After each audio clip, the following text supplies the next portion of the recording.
Hello student, अस्सलाम वालेकुम। In the name of Allah Almighty. Student, आज का हमारा जो टॉपिक है वो आइसोमरिज़म का है। सबसे पहली बात, आइसोमरिज़म को पढ़ने से पहले ये टॉपिक हमारा बड़ा ही इंटरेस्टिंग टॉपिक है और इसमें स्पेशली जो ज्योमेट्रिकल आइसोमरिज़म है वो इसकी दूसरी टाइप में स्टीरियो आइसोमर में आता है। उसको हम थोड़ा अपनी बुक से हट के पढ़ेंगे तब जो उसके अंदर कुछ इम्पॉर्टेंट MCQ आते हैं। बोर्ड के हवाले से भी तो इतना नहीं है, लेकिन इंट्री टेस्ट के हवाले से उसकी बड़ी इम्पॉर्टेंस है, उसको आपने अच्छी तरह समझना है वो। लेकिन आज मैं नहीं पढ़ाऊँगा। आज मेरा जो है वो पहला वाला टॉपिक ही होगा, स्ट्रक्चरल आइसोमरिज़म। आते हैं डेफिनेशन की तरफ। आइसोमरिज़म क्या है? Two compounds having same molecular formula, ऐसे दो कंपाउंड जिनका मॉलिक्यूलर फार्मूला सेम होता है लेकिन उनकी फ़िज़िकल और केमिकल प्रॉपर्टीज़ जो हैं वो डिफरेंट होती हैं, फिर उन कंपाउंड्स को हम कहते हैं आइसोमर्स और इस फिनोमिना को हम क्या कहते हैं? आइसोमरिज़म। अब यहाँ पे आप लोगों ने देखा होगा बुक के अंदर लिखी होती है कि two or more compounds having same molecular formula but different structural formula. जब ये बात हम लिखते हैं तो फिर तो हम इसको एक्सप्लेन कर रहे हैं, स्ट्रक्चरल आइसोमरिज़म को। लेकिन जब हम जर्नल टर्म बात करते हैं ना आइसोमरिज़म की, तो उसमें ज़रूरी नहीं है कि वो स्ट्रक्चरल फार्मूला डिफरेंट हो, स्ट्रक्चरल फार्मूला सेम भी हो सकता है। तो इसलिए हमने जो डेफिनेशन लिखी है आइसोमरिज़म की वो ये है, two compounds having same molecular formula, जिनका मॉलिक्यूलर फार्मूला सेम होगा लेकिन उनकी फ़िज़िकल और केमिकल प्रॉपर्टीज़ क्या होंगी? डिफरेंट होंगी। अब इसकी टू मेजर टाइप्स हैं आइसोमरिज़म की। नंबर 1 पे है स्ट्रक्चरल आइसोमरिज़म, नंबर 2 पे है स्टीरियो आइसोमरिज़म। इसकी फर्दर टाइप्स हैं ये स्टीरियो आइसोमरिज़म को मैं कल पढ़ाऊँगा। आज जो हमारा रहेगा वो है स्ट्रक्चरल आइसोमरिज़म। स्ट्रक्चरल आइसोमरिज़म में क्या होगा? Two or more compound having same molecular formula, दो या दो से ज़्यादा कंपाउंड जिनका मॉलिक्यूलर फार्मूला सेम होगा लेकिन उनका स्ट्रक्चरल फार्मूला क्या होगा? डिफरेंट होगा। इनको हम बोलते हैं स्ट्रक्चरल आइसोमरिज़म। लेकिन अगर हम ये बात इधर लिखेंगे तो वो तो हमने जस्ट क्या मैंने बता दिया, स्ट्रक्चरल आइसोमरिज़म की हमने डेफिनेशन की, आइसोमरिज़म की डेफिनेशन में वो बात ठीक नहीं है। अब स्ट्रक्चरल आइसोमरिज़म को समझने से पहले एक पॉइंट याद रख लें, स्ट्रक्चर क्या चीज़ होता है और मॉलिक्यूलर फार्मूला क्या होता है। फर्स्ट ईयर की केमिस्ट्री में आप मॉलिक्यूलर फार्मूला पढ़ के आते हैं, जब एम्पेरिकल फार्मूला पढ़ते हैं फिर मॉलिक्यूलर फार्मूला क्या होता है। Molecular formula actual formula which gives the या which shows the total number of the atoms present in a compound, जो किसी कंपाउंड में प्रेजेंट होते हैं ये टोटल बताता है। अब उनकी अरेंजमेंट कैसे हुई है वो उसमें नहीं बताएगा। हाँ, अब जब स्ट्रक्चर की बात होगी तो वो क्या करेगा? उन एटम्स की अरेंजमेंट बताएगा कि वो अरेंज किस तरह हो रहे हैं। मैंने ये एग्जांपल आपको फर्स्ट लेक्चर जब केमिस्ट्री का मैं पढ़ा रहा था, व्हाट इज़ केमिस्ट्री, उसमें ये मैंने बताया था कि फॉर एग्जांपल मेरे पास 10,000 ईंटें हैं। अब 10,000 ईंटें जो हैं ये टोटल नंबर बता रही हैं, इट्स मीन दैट ये मॉलिक्यूलर फार्मूला को शो कर रही है। लेकिन अगर हम उसी की बात करते हैं कि उन 10,000 ईंटों से घर बना दिया जाता है, उन्हीं 10,000 ईंटों से लेट्स सपोज स्कूल की बिल्डिंग की तरफ वो लग रही हैं, कहीं पे मस्जिद बना दी जाती है, कहीं हॉस्पिटल बन जाता है, कहीं शॉप बन जाती है, तो वहाँ पे उन सब केसेस में उनकी अरेंजमेंट क्या होगी? डिफरेंट होगी। अब उनका स्ट्रक्चरल फार्मूला क्या है? बेसिकली ये अरेंजमेंट ऑफ द एटम्स को रिप्रेजेंट करता है, यानी स्ट्रक्चर जो है वो रिप्रेजेंट करता है अरेंजमेंट को। Arrangement of the atoms in a molecule, इसको हम क्या बोलते हैं? Structural formula. अब स्ट्रक्चरल आइसोमरिज़म की फर्दर टाइप्स की तरफ आते हैं। उसमें नंबर 1 पे है हमारे पास चेन आइसोमरिज़म। अब इसकी एग्जाम्पल भी उसी में क्लियर हो जाएगी। Chain isomerism. अच्छा, एक और पॉइंट, जब स्ट्रक्चर डिफरेंट होगा उसके साथ प्रॉपर्टीज के अंदर क्या चेंज आएगा, वो भी इसी पॉइंट में आपको क्लियर करवा दिया जाएगा। मैं एग्जांपल बता के फिर उस पॉइंट की तरफ आता हूं। लेट्स सपोज मैं इसकी बात करता हूं मीथेन, इसका कोई आइसोमर नहीं है, यानी एक ही अरेंजमेंट है। इसी तरह इथेन, इनके भी नंबर ऑफ आइसोमर एक ही है, इससे ज़्यादा नहीं बनते। और प्रोपेन, इनमें भी नंबर ऑफ आइसोमर ये एक ही है, यानी फर्स्ट थ्री जो अल्केन्स हैं इनके नंबर ऑफ आइसोमर एक ही रहता है। जब हमारे पास ब्यूटेन की बात करते हैं C4H10, this is the molecular formula of butane. अब इसकी अगर हम स्ट्रक्चर की बात करें, एक दो ये अरेंजमेंट हो सकती है नंबर ऑफ कार्बन एटम्स की, दूसरी क्या हो सकती है ये वाली। अगर इसके अंदर हम बात करें तो ये हमारे पास, इसको हम क्या बोलते हैं, एन ब्यूटेन। इसके बाद इसकी हम बात करें तो ये हमारे पास क्या बनता है, आइसो ब्यूटेन। दोनों केसेस में हमारा मॉलिक्यूलर फार्मूला क्या है, सेम है, लेकिन फर्क किस चीज का आ रहा है, स्ट्रक्चर का फर्क आ रहा है। जब स्ट्रक्चर चेंज हुआ डेफिनेट इनके अंदर जो हमारे केमिकल प्रॉपर्टीज हैं वो सेम रहेंगी, लेकिन फिजिकल प्रॉपर्टीज क्या हो जाएंगी, चेंज हो जाएंगी। कैसे आएंगी, आपने टॉपिक पढ़ा था रिफॉर्मिंग ऑफ पेट्रोलियम, उसके अंदर मैंने आपको ये पॉइंट बताया था कि जब हम बात करते हैं स्ट्रेट चेन हाइड्रोकार्बन्स की तो उनकी इंटरमॉलिक्यूलर फोर्सेस स्ट्रांग होती हैं, वो उनका जो फिजिकल प्रॉपर्टीज होती हैं वो सेपरेट होती हैं। यानी हम बात करें तो उनका बॉइलिंग पॉइंट जो है वो हाई होता है और उनकी वोलेटिलिटी क्या होती है, लो होती है। और जब हम ब्रांच चेन हाइड्रोकार्बन्स की बात करते हैं तो उनकी इंटरमॉलिक्यूलर फोर्सेस वीक होती हैं। अब आपने स्टूडेंट्स इनको समझने के लिए इजी वे क्या है, आपने ये एक अपनी स्टोरी पढ़ते हैं, यूनियन इज द स्ट्रेंथ। आपने यूं समझना है कि जब ब्रांचिंग हो जाती है, चीज़ों कंपोनेंट्स में डिवाइड हो जाती हैं, ब्रांच हो जाती है, तो वो चीज़ क्या हो जाती है, वीक हो जाती है। यानी वो गट्ठे वाली एग्जांपल ले लें जो आपने यूनियन इज द स्ट्रेंथ के अंदर आप वो गट्ठे की एग्जांपल लेते हैं कि वो अगर जो स्टिक्स का एक मुकम्मल गट्ठा था उसको तोड़ना मुश्किल था कि वो नहीं, और जब उसको हम जो छोटी छोटी स्टिक्स में सेपरेट कर लेते हैं, यानी उनकी ब्रांचेस सेपरेट कर लेते हैं, फिर उनको ब्रेक करना इजी हो जाता है। तो यही बात है कि जो हमारे पास स्ट्रेट चेन हाइड्रोकार्बन्स हैं उनका इंटरमॉलिक्यूलर फोर्सेस स्ट्रांग होती हैं, उनका बॉइलिंग पॉइंट हाई होता है, उनकी वॉलेटिलिटी क्या होती है, लो होती है, और इन केसेस में ऑक्टेन नंबर भी इनका क्या होता है, वो लो होता है।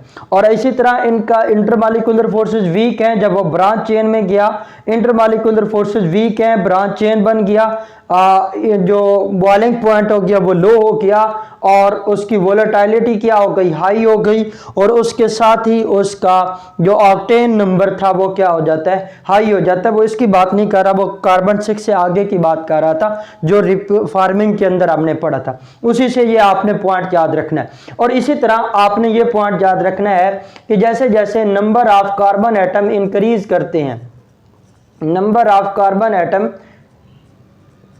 इंक्रीज करते हैं, उसी के साथ नंबर ऑफ आइसोमर्स भी इंक्रीज करते हैं, आइसोमर्स भी इंक्रीज करते हैं। अब ये मैंने आपको पॉइंट बता दिया कि जो ब्यूटेन के आइसोमर बने ये 2 हैं, इसी तरह पेंटेन के जो आइसोमर्स बनते हैं ये कितने हैं, 3 हैं। इसकी एग्जांपल भी मैं आपको करा देता हूं। और इसके साथ ही हमारे पास जो नेक्स्ट एग्जांपल आ रही है कि जिस तरह number of carbon atom increase करते जाएंगे नंबर ऑफ आइसोमर्स जो हैं वो बढ़ते जाते हैं। इसी तरह वो कहता है कि जब कार्बन एटम 30 पे पहुंच जाते हैं तो उस वक्त नंबर ऑफ आइसोमर्स, जो आपकी बुक के अंदर ये पॉइंट मेंशन्ड है, आप इसको बुक में भी हाईलाइट कर सकते हैं, 4 बिलियन नंबर ऑफ आइसोमर्स बन जाते हैं, 4 बिलियंस आप लोग खुद अंदाज़ा लगा लें कि जैसे जैसे नंबर ऑफ आइसोमर्स यानी कार्बन एटम्स इंक्रीज करेंगे, नंबर ऑफ आइसोमर्स यानी उनकी अरेंजमेंट के चांसेस जो हैं, वो स्ट्रक्चर के जो चांसेस हैं वो बढ़ते जाते हैं, और उसी तरह उसके आइसोमर्स जो हैं वो भी बढ़ते जाते हैं। अब हम बात करते हैं इसी स्ट्रक्चरल आइसोमरिज्म की फर्स्ट टाइप जो है वो चेन आइसोमर्स की। अब चेन आइसोमर्स में आपको ये तो पता है कि जब आइसोमर है तो इसमें मॉलिक्यूलर फार्मूला क्या होगा, सेम होगा। अब फर्क किस चीज के अंदर आएगा, डिफरेंस किस चीज के अंदर आएगा, डिफरेंस आएगा in the chain of carbon atoms. Carbon atoms की चेन में डिफरेंस आएगा, और इसी तरह कौन सी प्रॉपर्टीज में फर्क आएगा, डिफर किस में आएगा, फिजिकल प्रॉपर्टीज में। फिजिकल प्रॉपर्टीज जो हैं वो डिफरेंट होंगी, केमिकल प्रॉपर्टीज क्या रहेंगी, सेम रहेंगी। क्योंकि आपको पता है केमिकल प्रॉपर्टीज डिपेंड्स करती हैं फंक्शनल ग्रुप पे। अब दोनों केसेस में आपकी जो फैमिली है वो सेम रह रही है, यानी ये भी अल्केन है और ये भी अल्केन है, फर्क नहीं आ रहा। जब फर्क नहीं आ रहा तो इसका मतलब है केमिकली वो सेम है, फिजिकली वो चेंज हो जाएंगे।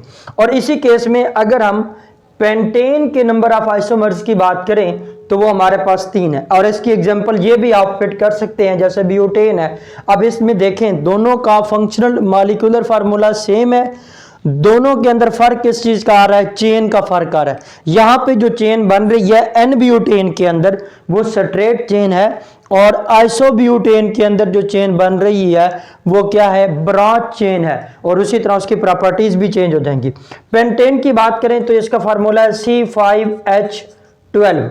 अब इसके अंदर अगर मैं बात करूं तो ये पहला बनता है, इसको स्ट्रेट चेन में मिला लो,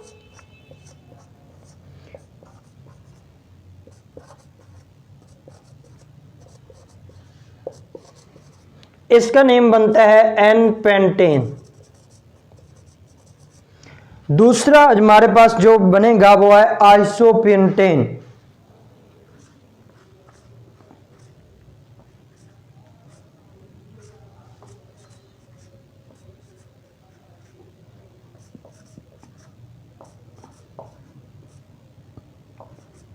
अब इस केस में आइसोपेंटेन, इसके अंदर आइसो कब लिखा जाता है, ये पॉइंट भी एक नोट कर लें। जब ये मैं अगर इसको बनाऊं 1 2 3 4, तो जब दूसरे नंबर ऑफ कार्बन एटम पे ये मिथाइल ग्रुप आ जाए तो उसको हम आइसो का नेम देते हैं। और इसी तरह हम लिखेंगे न्यू पेंटेन।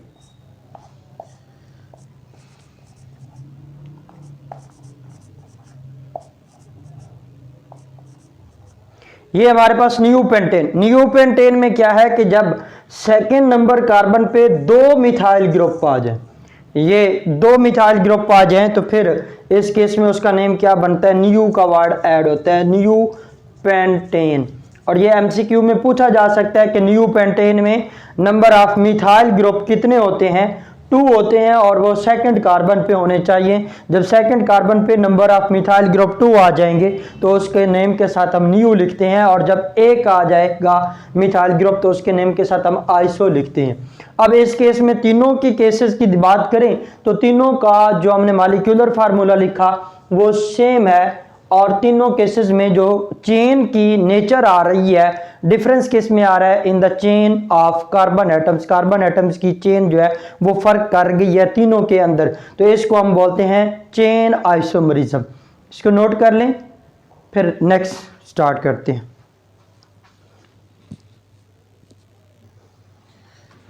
जी स्टूडेंट, ये इससे नेक्स्ट है हमारे पास जो सेकंड नंबर पे पोजीशन आइसोमर की, स्ट्रक्चरल आइसोमर की टाइप आती है, उसको हम बोलते हैं पोजीशन आइसोमर।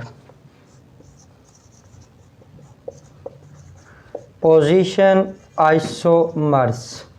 अब इसके अंदर भी पॉइंट लिख लें, इसमें क्या होगा, सेम मॉलिक्यूलर फार्मूला होगा, फर्क किस चीज के अंदर आएगा, दूसरा पॉइंट ये भी लिख लें, सेम फंक्शनल ग्रुप आएगा, फंक्शनल ग्रुप भी सेम होगा। तीसरा पॉइंट लिख लें, डिफरेंस किस चीज में आएगा, difference in the position of functional group.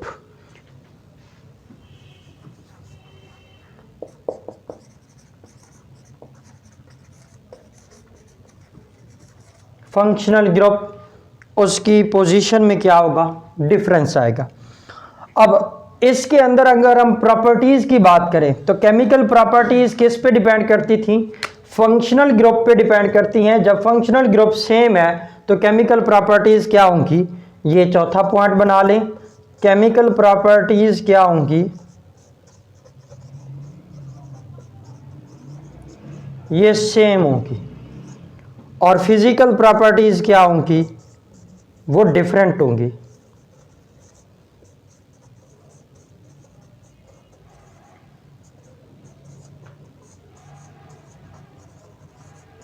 आते हैं एग्जाम्पल की तरफ। मैंने लिखा 1 क्लोरोप्रोपीन,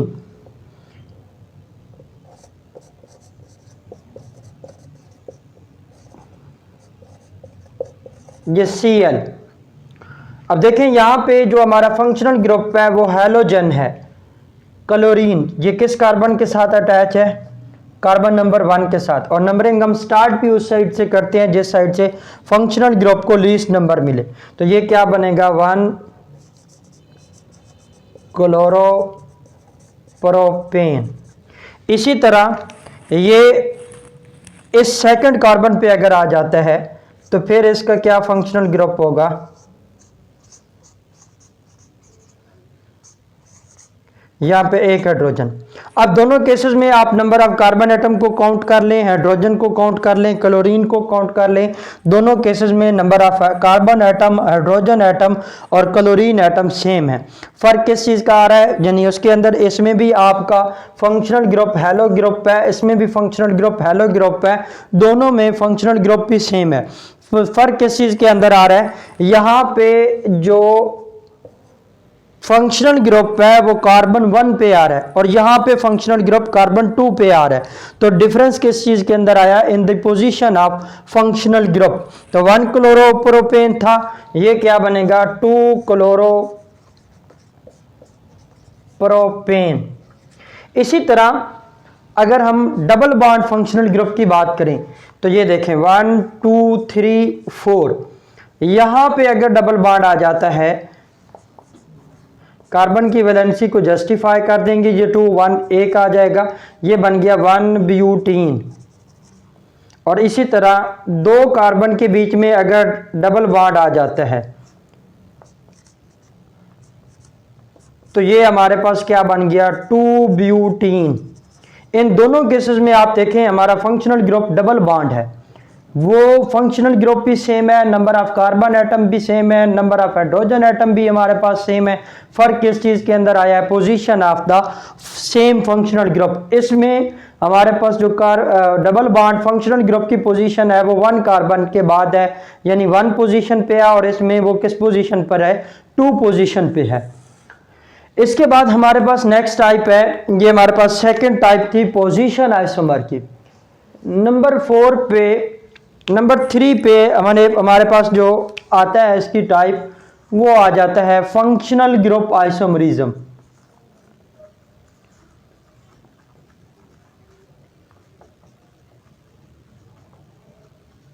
फंक्शनल ग्रुप आइसोमरिज्म में ये बात तो हमें पता है कि जब स्ट्रक्चरल आइसोमरिज्म की हम एग्जांपल पढ़ रहे हैं तो मॉलिक्यूलर फार्मूला तो सेम ही रहेगा। अब फर्क किस चीज के अंदर आएगा, difference in functional group.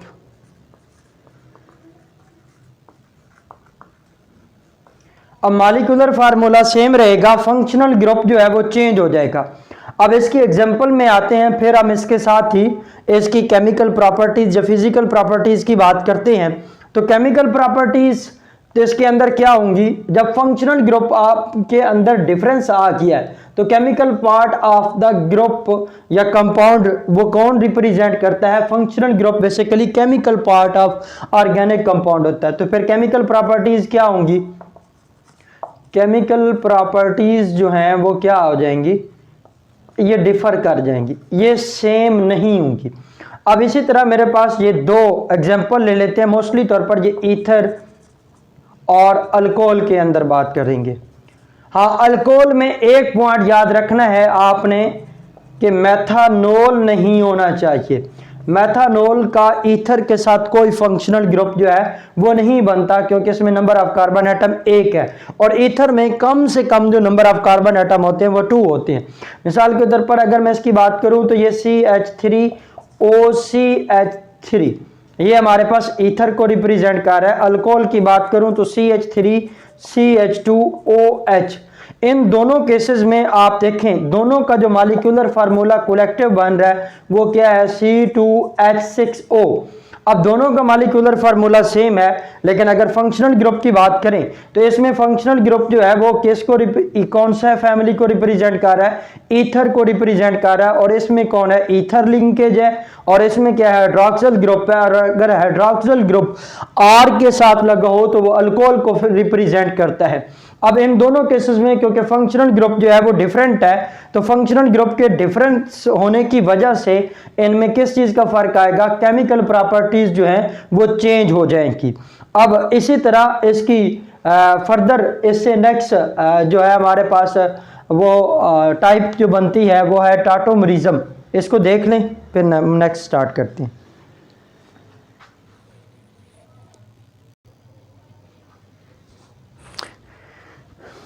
Ji next हमारे पास इससे जो फर्दर हमारे पास जो पोजीशन आ रही है टाइप स्ट्रक्चरल आइसोमरिज्म की, वो है ये अभी हमने पढ़ा, पहले हमने पढ़ा चेन आइसोमर, दूसरा पोजीशन आइसोमर, तीसरा फंक्शनल ग्रुप आइसोमर, और अब हमारे पास जो है 4th नंबर पे है जिसको हम बोलते हैं मेटामेरिज्म। अब इस केस में आपने क्या रखना है, अगेन क्योंकि स्ट्रक्चरल ग्रुप आइसोमर है तो मॉलिक्यूलर फार्मूला क्या होगा, ये सेम ही रहेगा। अब ये कैसे बनेगा, arises due to unequal distribution of carbon atoms on either side of functional group। अब इसके अंदर एक पॉइंट फिर लिख लें, इसमें फंक्शनल ग्रुप जो है वो हमारा क्या रहेगा, सेम ही रहेगा, वो चेंज नहीं होगा। जब फंक्शनल ग्रुप सेम है तो केमिकल प्रॉपर्टीज क्या होंगी, सेम होंगी, क्योंकि ये तो डिपेंड ही फंक्शनल ग्रुप पे कर रही है तो ये भी क्या रहेंगी, सेम। हाँ, फिजिकल प्रॉपर्टीज क्या हो जाएंगी, चेंज हो जाएंगी, क्योंकि कार्बन एटम के चेंज होने से उनकी प्रॉपर्टीज में जो चेंज आएगा वो फिजिकल प्रॉपर्टीज का आएगा, डिफरेंट होंगी। अब इसके एग्जाम्पल की तरफ आते हैं। एग्जाम्पल में मेरे पास है जी ईथर,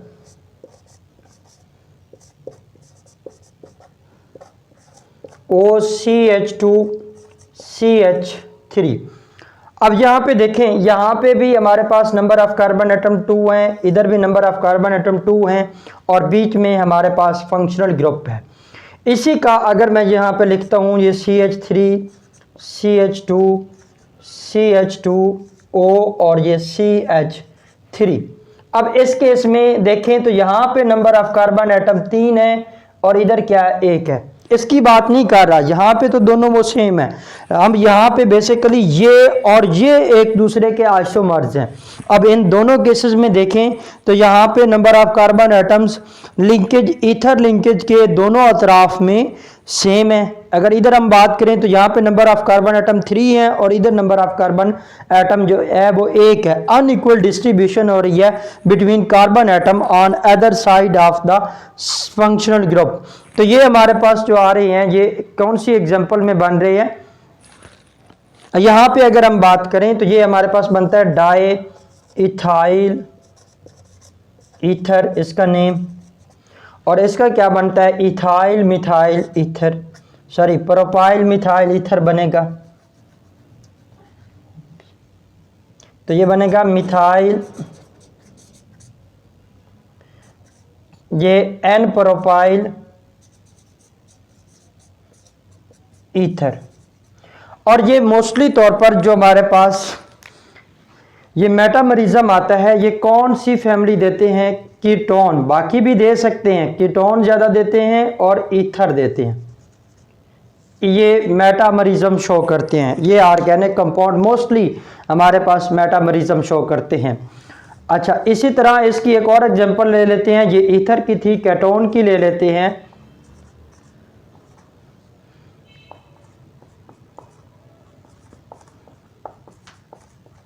ये हमारे पास एक एग्जांपल आ गई। और इसी तरह अगर यहाँ पे नंबर ऑफ कार्बन एटम ये वाले लिख दें तो ये दोनों एक दूसरे के क्या बन रहे हैं, मेटामर्स। दोनों का मॉलिक्यूलर फार्मूला सेम है। Number of carbon atom, hydrogen atom को काउंट कर लें, ऑक्सीजन एटम को काउंट कर लें। फर्क किस चीज़ क्या आ रहा है, arises due to unequal distribution of the carbon atom on other side of functional group. और फंक्शनल ग्रुप भी इन दोनों केसेस में हमारा क्या है, सेम है, दोनों कीटोन फैमिली से बिलोंग करते हैं। तो ये हमारा इस केस में जो आपका फंक्शनल ग्रुप अराइज हो रहा है उसे मेटामर्स कहते हैं। अगला पॉइंट, क्योंकि फंक्शनल ग्रुप सेम है तो इसमें केमिकल प्रॉपर्टीज चेंज नहीं होंगी, अलबत्ता फिजिकल प्रॉपर्टीज के अंदर चेंज आ सकता है।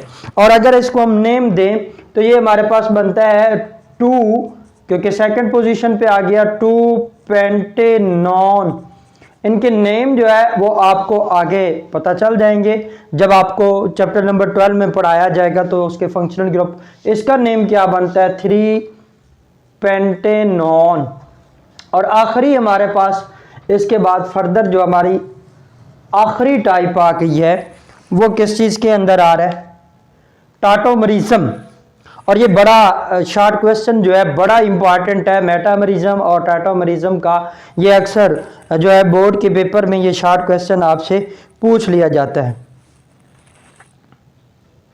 ये लास्ट टाइप है।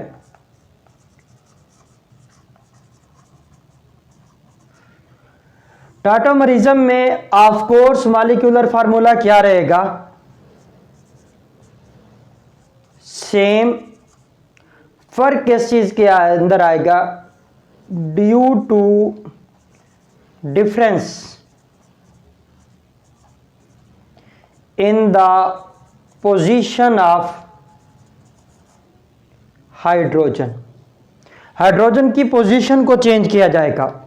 हाँ, बाज़ औक़ात इसको यूं भी लिखा जाएगा, due to shifting of H positive ion, जिसको हम जनरली क्या बोलते हैं, proton, within a same molecule.